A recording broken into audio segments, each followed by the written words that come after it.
यार मैंने क्या करा था इन लोगों का? मेरी कोई गलती तो बताए। मैंने कुछ बिगाड़ा इन लोगों का? अगर मैंने कुछ गलती करी, मैंने ऑनेस्टली अपने बच्चों को कोई पाप है क्या? अपने बच्चों को अपना एक्सपीरियंस शेयर करना कि कैसे जब मैं अपनी 11वीं 12वीं में जेई नीट की कोचिंग कर रहा था, कैसे मैं और मेरे माँ बाप के पैसे खराब हुए थे इन कोचिंग माफियाओं की वजह से, कैसे मेरे पैसे बर्बाद हुए थे, ये गाइड करना पाप है क्या? अपने एक्सपीरियंस ऑनेस्टली, बिना इनका नाम लिए, मैंने किसी का नाम नहीं लिया, बिना नाम लिए मैं अपना एक्सपीरियंस शेयर कर रहा हूं। ये एक्सपीरियंस शेयर करना पाप है क्या?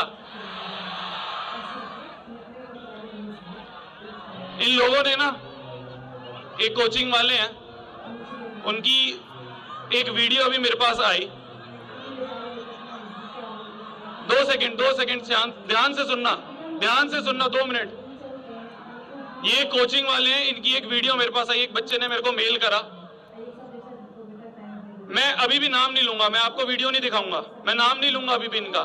इनके एक ऑफलाइन सेंटर, बहुत बड़ी कोचिंग है, उसका एक ऑफलाइन सेंटर है, वहां पे एक टीचर ने कुछ बोला। मैं आपको वीडियो नहीं दिखा रहा हूं, मैं आपको ऑडियो सुनाता हूं, ध्यान से सुनना। 2 सेकंड शांत रह के ध्यान से सुनना।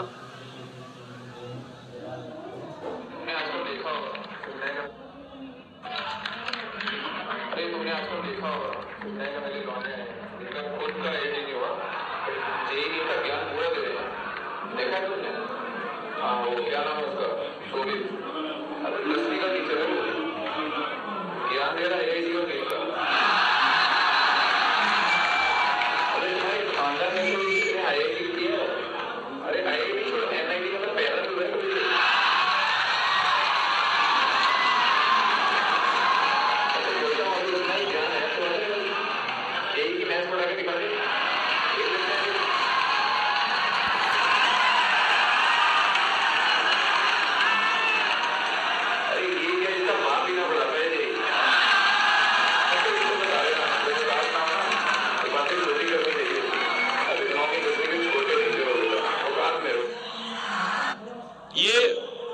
ये इन्हीं की एक कोचिंग का ऑफलाइन सेंटर है, उसमें एक टीचर है, मैं नाम नहीं लूंगा फिर से, पर इस टीचर ने अपनी क्लास में ये औकात की बात करी है।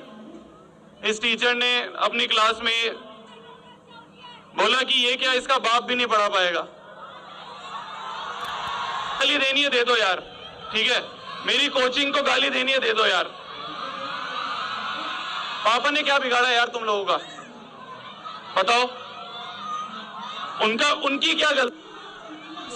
सब सहन हो जाएगा यार, पर अगर तुमने मेरे पेरेंट्स के बारे में या इन बच्चों के बारे में भी कुछ बोला ना, वो चीज सहन नहीं होगी,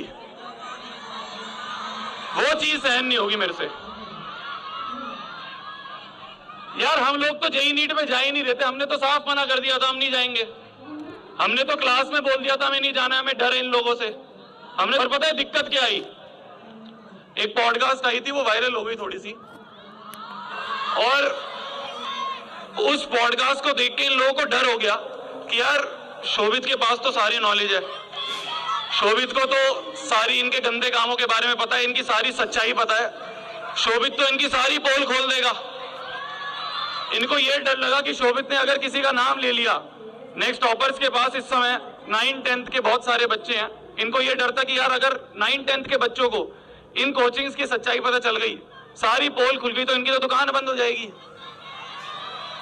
देखो मैं नहीं लेता, मैं अब भी नहीं पोल खोलता, मैं अब भी कुछ नहीं बोलता, पर ये जो अब पर्सनल अटैक पे आए हैं ना, ये जो इन्होंने पर्सनली बोला और बच्चों के बारे में जो ये बोल रहे हैं ना, अब सब चीज सामने आएगी। अब हर एक चीज सामने आएगी। अब मैं नहीं रुकूंगा, अब मैं हर चीज बताऊंगा। आज इनकी सारी चीजें एक्सपोज करते हैं।